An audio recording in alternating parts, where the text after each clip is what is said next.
O ministro Flávio Dino e o STF foram alvos de novas críticas pelo Estadão. Enfim, várias matérias de vários jornais agora já tomam coragem de enfrentar alguns avanços por parte do ministro da Justiça, que vê a justiça como uma arena, uma rinha política.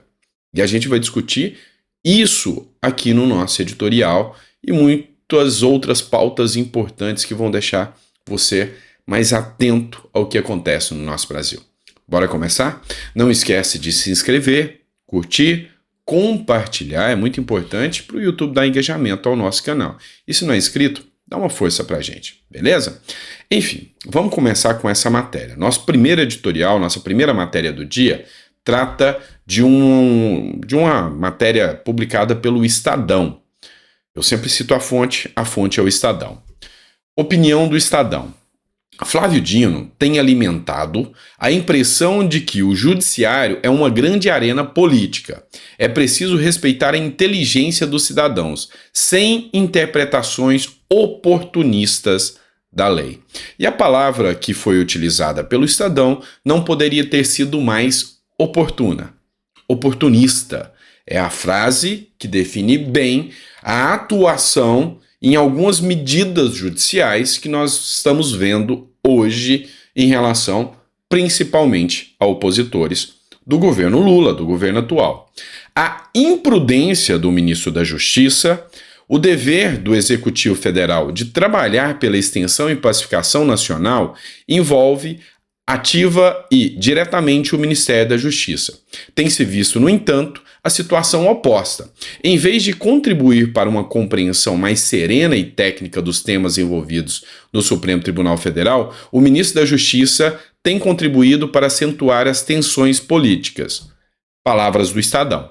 Ou seja, aqui o brasileiro já não está mais caindo nessa desculpa ou nessa narrativa de que as coisas estão acontecendo porque são decisões técnicas, são decisões imparciais, são decisões jurídicas coerentes. Não, são decisões políticas.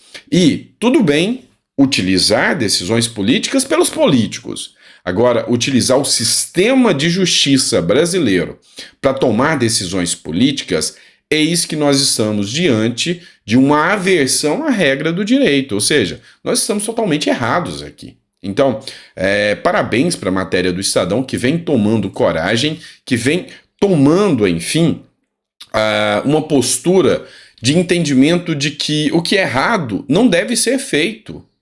Ou seja, deve-se sim fazer críticas ao próprio ministros do Supremo Tribunal Federal e também ao ministro da Justiça, apesar do respeito aos cargos, mas deve-se sim fazer críticas se eles erram nos limites da aplicação da lei. Afinal, a nossa Constituição impede que se aplique tribunal de exceção no Brasil. Então, está totalmente certo o Estadão. Segunda matéria do dia, nós também vamos falar do Estadão, que novamente teceu críticas, mas dessa vez ao STF.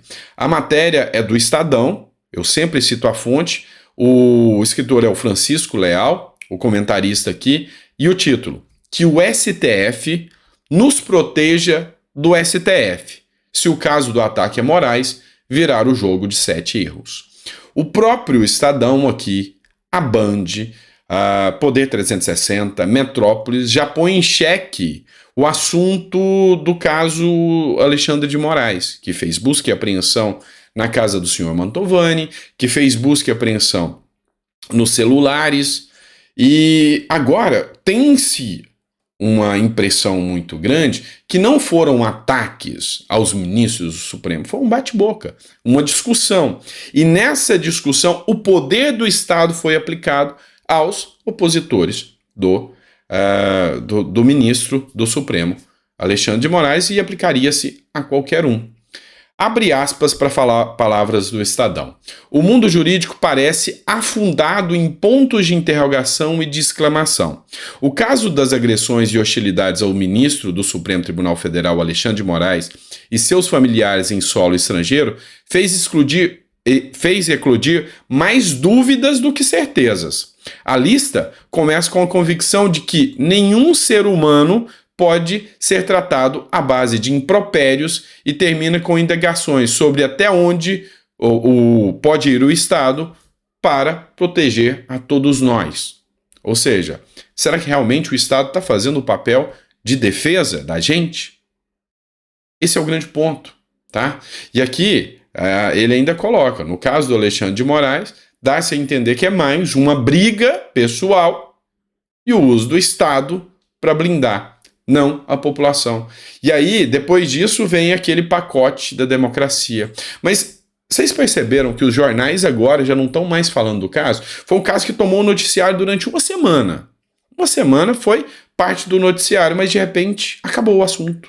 Não estamos mais falando disso. É muito arriscado. Não estou aqui criticando o ministro ou criticando, eu estou criticando o status quo.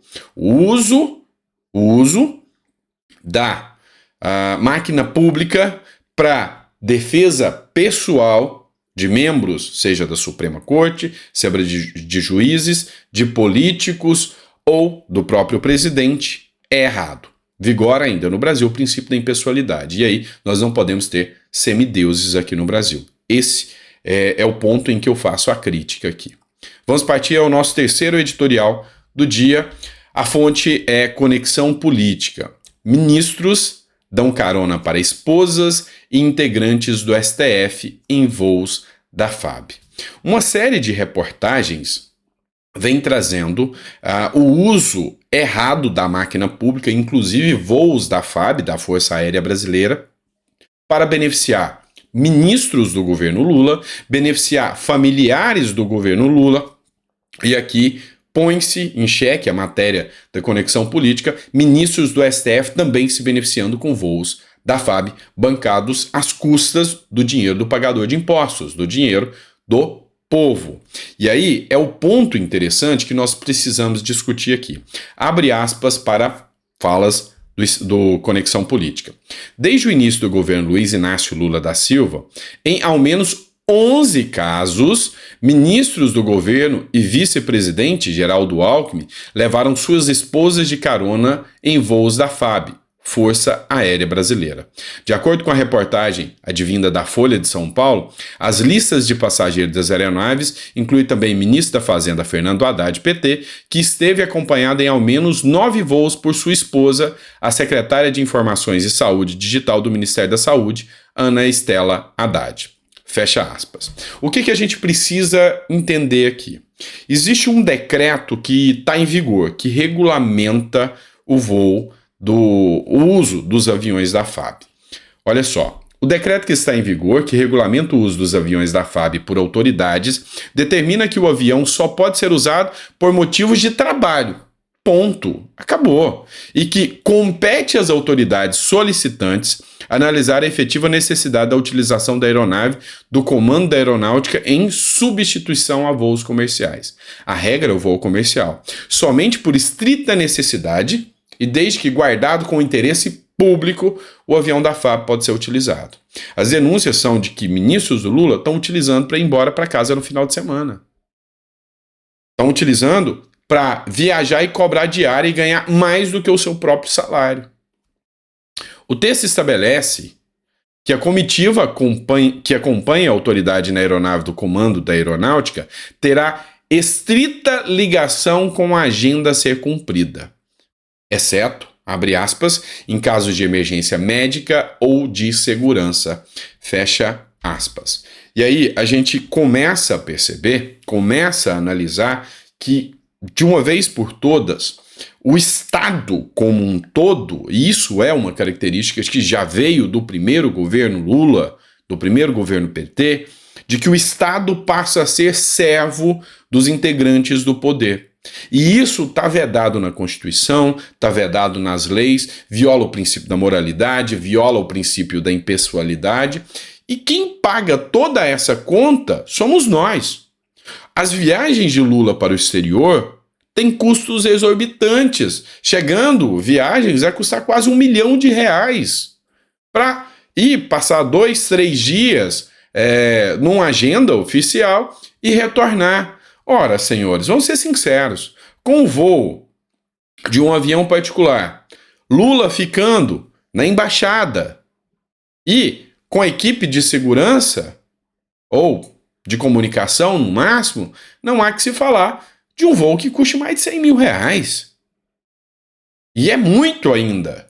Agora, vem falar em voos de quase R$1 milhão, hotéis luxuosos, só de hotéis mais de 500 mil reais. São as denúncias que a gente ouve o tempo todo. Não dá para ser assim. Então, fica aqui o meu repúdio a essa nota aqui do Conexão Política. A nota não, ao fato, né? Ao fato que a nota descreve aqui o mau uso do dinheiro meu e seu, que é pagador de impostos. Vamos lá, pessoal, por fim, mas não menos importante, nossa última matéria do dia. E eu cito como a fonte aqui, GZH Segurança é a fonte da matéria. Lula assina novas regras sobre armas e diz: a gente vai continuar lutando por um país desarmado. E aqui ela traz a regra das mudanças, diversos atos voltados à segurança pública foram assinados no evento do Planalto, atos que são criticados, começam a chamar o nome de pacote Venezuela. Por quê? Porque uma população desarmada, ela está à mercê tanto dos criminosos e também, no caso do autoritarismo, não se diga aqui numa democracia plena, mas num autoritarismo, o cidadão fica totalmente à mercê do Estado.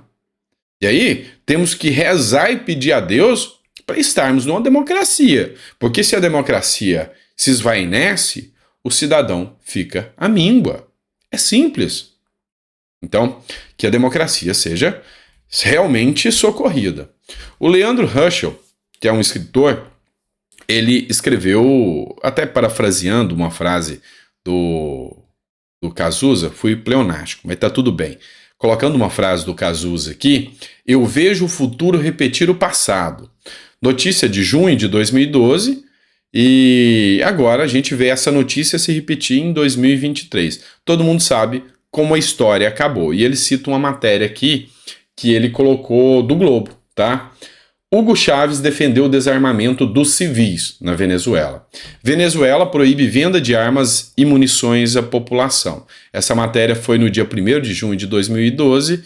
E aí, o ministro do interior venezuelano, Tarek El Assiami, mostra a Caracas várias armas ilegais que foram apreendidas pelas autoridades. Eu tô vendo exatamente isso acontecer. Só que o ministro aqui é um pouquinho mais cheinho, mais gordinho, né? E altamente declarado comunista, que é o ministro da Justiça, Flávio Dino. Mas a cena é semelhante ao extremo. Então, nós temos que tomar um certo cuidado com isso. O ministro, ele defende um regime onde, em Cuba, a Suprema Corte fala abertamente em pena de morte para quem criticar o regime, para quem se opor ao regime. Onde nós temos um secretário da ex-presidente Dilma Rousseff, que está lá no banco dos BRICS com ela, que falou abertamente em um podcast aqui que quem for contra o socialismo e o comunismo deve ir para o paredão e morrer. E esse cara está solto, não teve nenhuma atitude do Estado contra ele. Se fosse uma outra ala política, esse cara estava perseguido. Então, a gente, infelizmente, está vendo o futuro do Brasil repetindo o passado da Venezuela. E isso não é uma mera ficção científica, isso não é uma teoria da conspiração, são fatos que a gente está demonstrando para vocês. A liberdade, as garantias, a economia está indo mal. Eu ia tratar dessa matéria com vocês. A dívida pública subiu 2,9% já nas mãos do Lula, atingiu quase 7 trilhões, 6,19 trilhões. Só em 6 meses de governo a dívida já subiu.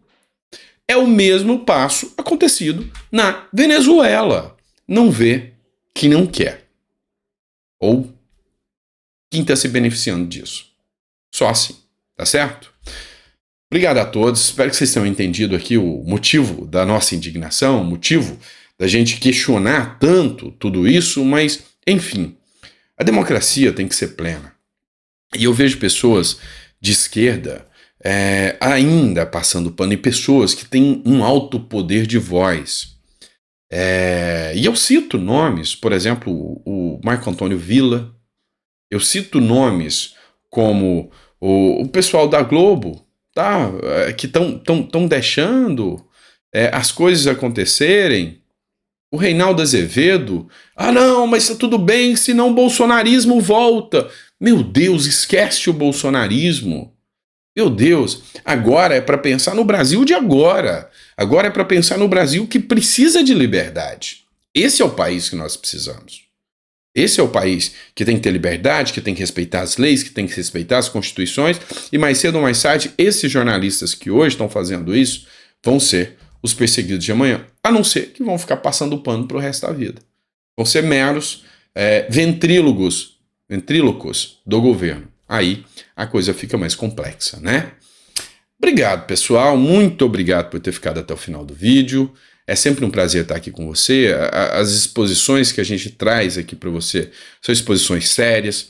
As fontes estão todas aqui citadas. A gente tenta trazer com imparcialidade. E a gente só quer uma coisa: brigar pela democracia. Realmente aquela democracia onde as pessoas possam se manifestar e não sejam perseguidas. Aquela democracia onde as pessoas possam expor suas ideias e discutir democraticamente, sem essa polarização, sem essa briga, sem essa coisa maluca que a gente está vendo acontecer. Os petistas disseram, depois que o Bolsonaro sair, nós vamos tomar o poder e vai ter paz. Paz? A coisa está muito pior.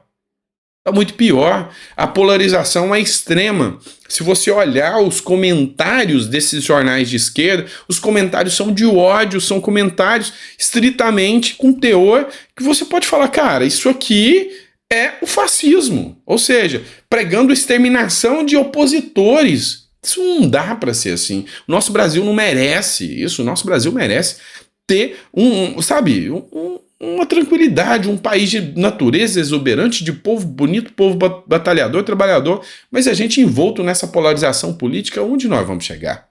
Não dá, tá? Mas o governo, hoje, é grande responsável dessa polarização. E não dá para passar pano, porque amanhã, o paredão pode estar com o seu nome marcado. Grande abraço.